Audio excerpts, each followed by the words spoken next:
그 7세 고시반, 7세 고시반 들어보셨는지 모르겠어요. 대치동에 가면 이런 학원이 있다고 합니다. 학교도 들어가기 전인데 고시반에 들어가는 거예요. 무슨 고시를 준비하느냐 하면 의대 고시반이라고 합니다. 그러니까 내 아이가 지금부터 준비하지 않으면, 이게 초등학교 들어가기 전부터 준비를 하지 않으면 의대 가기가 쉽지 않으니까 지금부터, 취학 전부터 그렇게 준비를 한다는 거죠. 혹시 우리 중에 7세 고시반에 자녀 보내신 분 계세요? 여기서는 쉽지가 않겠죠. 서울로 이사를 가셔야죠.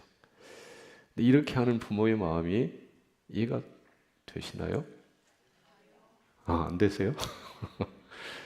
근데 그렇게 보내는 부모의 마음은 아마 내 아이가 장차 의사가 되면 행복하게 인생의 길을 걸어갈 수 있겠다.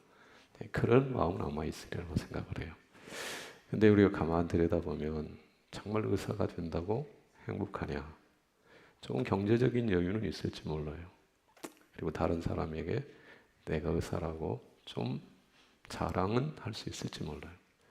그러나 의사가 됐다고 해서 정말 행복하고 넉넉하고 평안한 삶을 사느냐? 그건 아닐 수 있다는 거죠. 우리 아내도 지금 의사 선생님이 계세요? 한번 끝나고 물어보세요. 행복하시다고. 근데 오늘 우리는 그냥 세상 사람들이 사는 모습을 따라서 그렇게 가면 좋겠거니 그렇게 따라갈 수가 있다는 거죠. 그러나 적어도 그리스도인된 하나님의 사람 된 우리는 그렇게 가면 안 돼요. 정말 하나님께서 허락하신 내 삶, 내 인생 어떻게 살아야 되나 반드시 질문을 하셔야 되고 그 질문을 하나님께로부터 얻고 인생의 길을 걸어가셔야 된다는 거죠.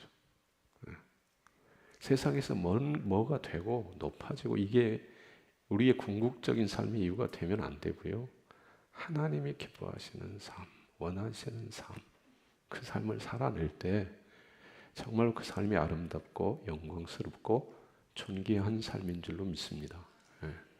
그 길을 걸어가셔야 되는데 그 길이 어디에 있는가? 성경에서 하나님은 뭐라고 말씀하시는가? 처음 드리는 말씀은 아니리라고 생각을 하는데요. 다시 한번 우리가 항전직 선거를 하면서 이 부분을 좀 살피면 좋겠다 그런 생각이 듭니다. 본문의 말씀에 보면은요. 제가 이 본문을 가지고 전에 한번 설교를 했기 때문에 본문에 대한 이해를 가지고 계시리라고 생각해요. 그런데 이 본문 10절 처음에 보면 하나님께서 부르시는 악령 이렇게 표현이 되어 있어요. 이 부분에 대해서 제가 전에 설명을 드렸는데 이 부분을 문자적으로 이해를 하면 하나님이 조폭 두목과 같은 분이 아닌가 그렇게 생각하기 쉽다. 전에도 제가 그렇게 말씀을 드렸어요. 하나님이 부리시는 악령이 사울에게 힘있게 내리니까 사울 왕이 정신없이 떠들어댔다. 그러니까 하나님이 악령을 사울에게 그냥 줘가지고 그 악령으로 말미암아 사울이 정신없이 떠들어댔다. 이렇게 이해하기가 쉽다는 거예요. 근데 여기서 하나님이 부리시는 악령이라는 뜻은 그런 의미가 아니라 이 악령도요 하나님의 권위와 주권 아래에 있다. 그런 의미라는 거예요. 하나님은 사랑이세요. 하나님은 전능하신 분이세요. 여러분 믿으십니까? 하나님이 누구시라고요? 그러니까 여러분이 믿는 하나님이 누구인가를 정확하게 아셔야 돼요. 하나님은 전능하세요. 그리고 하나님은 사랑이세요. 조폭 두목처럼 똘마니를 보내가지고 자기 마음에 안 드는 사람 두들겨 패고 있는 것 빼앗고 이런 분이 절대로 아니에요. 하나님은 사랑이세요. 그리고 그 전능을 선하게 쓰시지 악하게 쓰시지 않으세요. 근데 이 악령, 하나님의 권위, 주권 아래에 있는 악령이 사울에게 임할 때 사울이 정신없이 떠들어댔어요. 여러분 귀신에 붙잡힌 사람들의 특징 중에 하나가 뭐냐면 이런 거예요. 정신없이 떠들어대요. 어릴 적에 제가 귀신 들린 분들을 좀 본 적이 있어요. 동네방네 쓸고 다니면서 고성을 지르고 막 그래요. 근데 지금 사울이 악령에 사로잡혀 버렸어요. 그래서 막 정신없이 떠들어댑니다. 이때 다윗이 수금을 탑니다. 수금을 탔어요. 그런데 악령에 사로잡힌 사울 곁에 창이 있었어요. 그 창을 던졌습니다. 2번이나 피했습니다. 사울왕은 하나님께서 다윗과 함께 하심을 보고 두려워하게 됩니다. 이것이 오늘 본문의 내용이에요. 자, 본문 속에 다윗이 수금을 탔다 이렇게 표현되어 있는데요. 이 수금 탔다는 말을 좀 영적으로 그리고 좀 넓게, 폭이 좁게 말고 영적으로 좀 넓게 이해하실 필요가 있습니다. 수금을 타는 이 행위는요, 하나님을 노래하는 겁니다. 하나님을 찬양하는 것입니다. 경배하는 것입니다. 예배하는 것입니다. 하나님을 예배합니다. 하나님을 노래합니다. 귀한 일입니다. 아름다운 일입니다. 마땅히 해야 할 일입니다. 그런데 말입니다. 그 순간에 창이 날라왔습니다. 그 창은 다윗을 칭찬하는 창이 아닙니다. 위로하는 창이 아닙니다. 죽음의 창입니다. 저주의 창입니다. 여러분이 하나님의 영광을 노래하는데 그 창이 날라온다면 여러분은 어떻게 하시겠습니까? 오늘 할렐루야 찬양대 여러분 매주 수고 많으시죠? 수고 많. 네, 우리 주의자 권사님 또 한나 집사님 얼마나 수고를 많이 하세요? 네, 힘드시죠? 네? 괜찮으세요? 네. 근데 매주 여러분이 이렇게 수고해서 아름다운 찬양, 정말 하나님의 영광, 하나님의 은혜 노래하는 찬양 드리고 싶잖아요. 집에 가서도 여러분 연습하시죠? 연습 안 하시면 좀 찔리시겠지만 네. 그래, 나름 최선을 다해서 매주 이렇게 서는데 저기서 말이죠, 여러분을 향하여 창이 날라왔어. 네. 죽음의 창이 날라왔어. 저주의 창이 날라왔어. 비난의 창이 날라왔어. 조롱하는 창이 날라왔어. 그것도 노래라고 하고 있어. 그것도 찬양이라고 하고 있어요. 지나가는 개들이 노래를 해도 그것보다 잘하겠다. 네. 그러면 다음 주에도 하실래요? 그래도? 네, 나 같으면 안 해. 네. 그 욕먹자고 내가 찬양하는 거 아니잖아요. 네. 창 맞자고 내가 하는 일이 아니라 나도 인정받고 그 수고에 대한 어떤 열매를 좀 거두고 싶은 마음이 인간이라면 있는 거 아닙니까? 근데 하나님의 영광을 노래했는데 높으신 하나님의 그 아름다우심을 찬양했는데 돌아오는 대가가 죽음의 창이라고요? 저주의 창이라고요? 그런데 계속한다고요? 여러분이 삼부 예배 자리 매주 성실하게 지켜요. 제가 이렇게 보면 삼부 예배 정해져 계시잖아요. 여러분의 자리 정해져 있어요. 그 자리를 계속 지키시는 분이 있어요. 가끔 빠지시는 분도 있지만 한 주일을 빼지 않고 정말로 성실하게 기쁨으로 그 자리를 지켜가고 계세요. 그런데 그런 여러분에게 죽음의 창이 날라온다면 비난이 조소가 여러분의 삶의 자리에 충만하게 된다면 여러분 다음 주에도 오실래요? 여기 말고 여기. 예. 그러기가 쉽지 않다는 거죠. 다윗의 형편이 그러한 것입니다. 그런데 죽음의 창이 날라왔어요. 예. 여기 사울 왕이요. 여러분 우리는 사울 왕에 대한 편견이 좀 있어. 예. 아주 못된 왕. 예. 별 볼 일 없는 왕. 근데 성경을 보면 사울이 그런 사람이 아니에요. 예, 그렇죠. 욕먹어주는 키도 커요. 싸움도 잘해요. 예. 그가 왕이 올라가지고 그 지역 주변 나라를 평정한 왕이 사울 왕입니다. 그러니까 전쟁에 능한 왕 사울이에요. 그 손에 든 창이 있는데 그 창으로 던지면 피할 사람이 별로 없어요. 그런데 그 창이 날라왔어요. 아주 전쟁에 능한 왕 사울이 던지는 죽음의 창이 날라왔어요.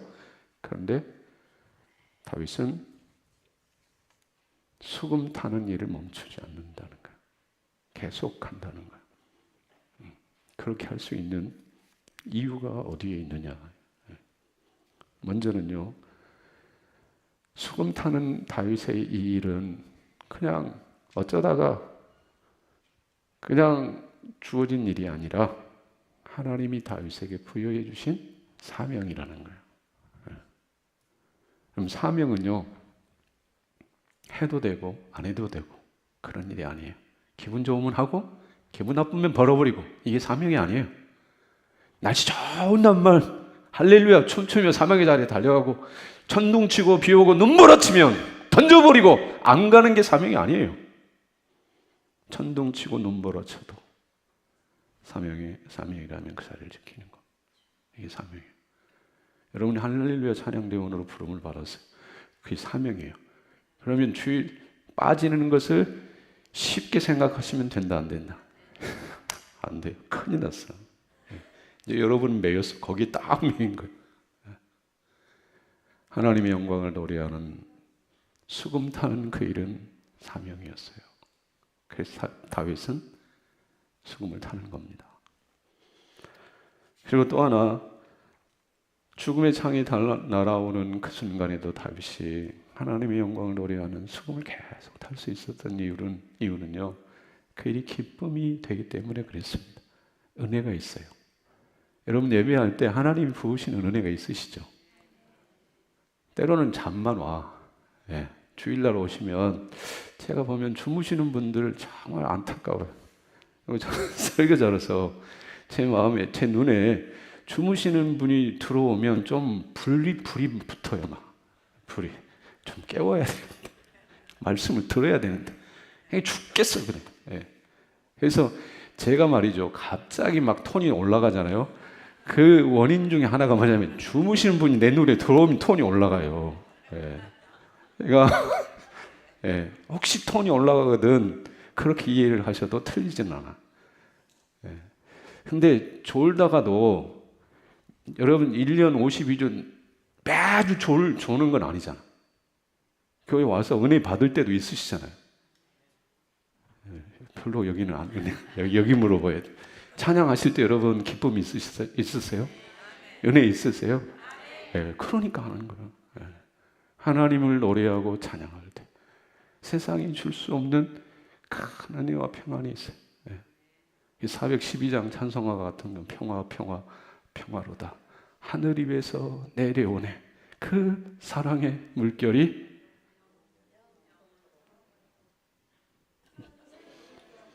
영원토록 내 영혼을 덮으소서.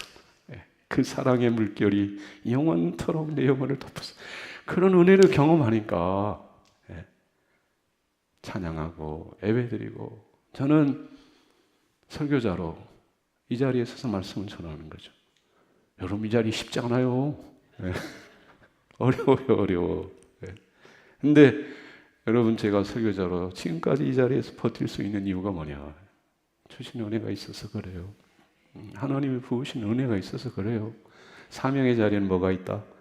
은혜와 기쁨이 있어요. 주의 사랑이 있어요. 다윗에게 수금을 탈 때 부으시는 은혜가 있었습니다. 그리고 또 하나 아주 중요한 이유요. 수금 타는 이 일은요, 하나님의 영광을 노래하는 일은 내게도 기쁨이에요. 감사해요. 근데 그 사명을 통해서 살아나는 사람이 있어요. 죽은 자가, 죄의 매인 자가 다시 풀어지고 살아나는 역사가 있다는 거예요. 다윗이 수금을 연주할 때, 하나님의 영광을 노래할 때 어떤 일이 일어나느냐면요, 악령이 떠나요. 사울에게 내렸던, 사울을 붙잡아 버렸던 악한 영이 떠나가는 그런 역사가 있어요. 우리가 하나님이 주신 사명의 자리에서 하나님 뜻대로 충성으로 감사로 응답하고 화답하면 거기에 뭐가 있냐? 생명이 살아나는 역사가 있어요. 그러니까 찬양대에서 열심히 여러분 찬양하면 이 찬양을 하나님이 영광을 받으시고, 그리고 이 회중 가운데도 그 찬양 가운데 은혜를 받고 삶을 고치고 회복되어지는 역사가 있다는 거예요. 그러니 여러분 기쁨으로 하시는 거예요. 소망으로 하시는 거예요. 생명을 살리는 일만큼 중요한 일이 어디 있습니까? 죽어가는 생명, 하나님의 영광, 하나님의 사랑을 알지 못하고 버림받아 멸망길로 가는 그 영혼들이 살아나는 일이라면 그 얼마나 복된 일이냐 말이죠. 다윗은 그의 수금 연주를 통해 사울 왕이 살아나고 그 궁중에 있던 자들이 들을 거 아닙니까? 그들이 다시 회복되고 다시 살아나는 생명의 역사가 있으니 죽음의 창이 날아오지만 열심히 하나님의 영광을 노래하고 찬양하더라는 것이죠. 그럴 때 하나님은 다윗을 높이셨어요. 사울의 그 죽음의 창은요, 피하기 어려운 창이에요. 피할 수 없는 창이에요. 근데 막아주세요. 지켜주세요.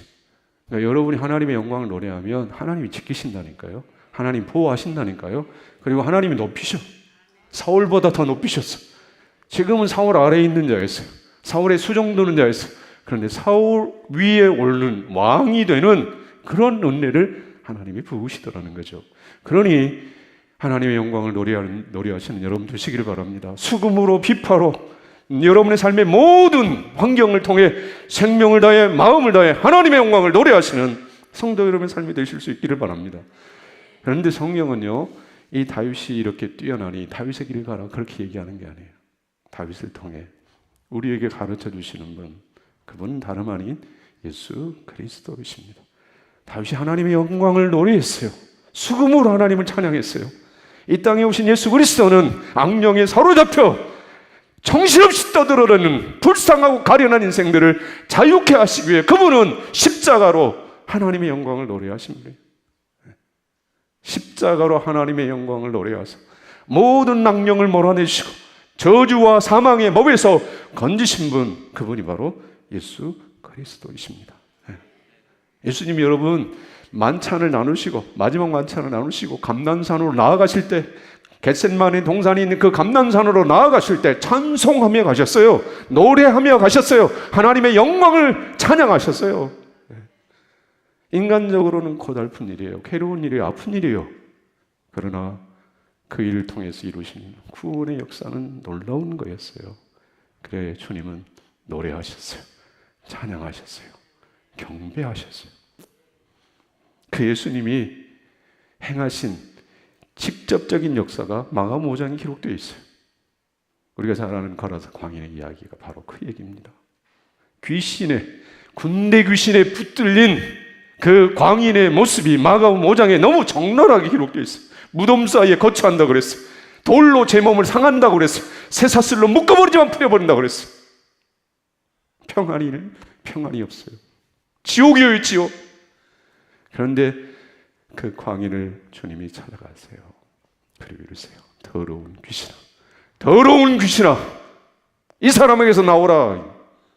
그럴 때 그가 그 사람에게서 나오고 돼지떼로 들어가잖아요. 군대 귀신에 붙들렸던 인생이 마치 사울이 악령에 붙들려 정신없이 떠들어 고통스러운 시간을 보내듯이 광인의 이 군대 귀신에 붙잡혀서 평안을 잃어버린 인생이 주님을 만났더니 그 귀신이 떠나고 주님이 주시는 평안과 기쁨을 노래하는 역사가 있게 되더라는 것입니다. 찬양사역자 추영훈이라고 하는 분은 여러분 아실 겁니다. 근데 이분이 새롭게 하소서 MC 진행을 하시잖아요. 근데 이분의 아버지, 이 추영훈 작곡자의 아버지는 목사님이셨대요. 근데 이 아버지는 거의 30년 목회를 하셨는데 개척교회, 작은 교회 목사셨대요. 강남에 노른자 따위, 달걀 노른자 같은 땅을 가지고 계셨대요. 근데 그 땅을 팔아가지고 미국으로 갔어요. 미국에서 성공하리라, 잘 먹고 잘 살리라, 이렇게 해서 미국 가신 게 아니고 한 영혼 섬기는 그 일 감당하고 싶어. 그 좋은 땅 팔아 미국으로 갔어. 근데 교회가 성장이 안 되는 거야. 늘 개척교회 수준이에요. 그렇게 힘들게 교회를 섬겨가는 아버지의 모습을 아들 추영은 이분이 바라본 거죠. 어리석은 아버지, 부족한 아버지, 내세울 것 없는 아버지. 그런데 그 아버지가 지난달에 세상을 떠나셨는데요. 이 아들 주용훈 작곡자가 바라보는 아버지는 그런 분이 아니에요. 귀한 분이, 진정한 하나님의 사람. 세상적인 기준으로는 성공하지 못한 목회자일지 모르지만 이분은 세상의 비난의 창이, 조롱의 창이, 저주의 창이 날라옴에도 불구하고 개척교회 목사라고 하는 그 자리, 작은 교회 목사라고 하는 그 자리를 떠나지 않았어요. 주님이 부르시는 그날까지 끊임없이 수금을 타며 하나님의 영광을 노래하더라는 것입니다. 이것이 귀하다는 거예요. 이것이. 이 땅의 삶으로 끝난다면 이렇게 살면 안 돼요. 이 길을 가시면 안 돼요. 그러나 우리는 주님의 나라를 믿는 사람들 아닙니까? 이 땅에 위에 영원한 주님의 나라를 소망하며 사는 사람들 아닙니까? 그러면 어떻게 살아야 돼요? 하나님의 영광을 노래하며 사셔야 됩니다. 찬양하며 사셔야 합니다. 죽음의 창이 날라와도, 세상 사람들의 비난과 조소의 손가락질이 날라와도 개의치 않고 주신 사명의 자리에서 하나님의 영광을 노래하는 수금 타는 사람들, 그들이 여러분이어야 합니다. 그런 분들이 우리여야 합니다. 우리 운암교회 성도들이어야 합니다. 그 길을 가시는 저와 여러분이 될 수 있기를 주님의 이름으로 축복합니다.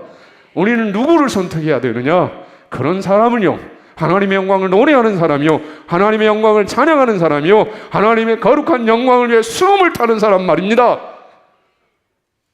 비난해도 조롱해도 개의치 않고 하나님이 기뻐하시는 길이라면 뚝심 있게 걸어갈 수 있는 사람 말입니다. 저는 그런 사람들을 하나님이 이미 선택하신 줄로 믿습니다. 그리고 여러분이 그 사람들이 될 수 있기를 바랍니다. 함께 이 거룩한 주님의 몸된 교회를, 그런 교회로 세워가는 은혜 있기를 주님의 이름으로 축복합니다.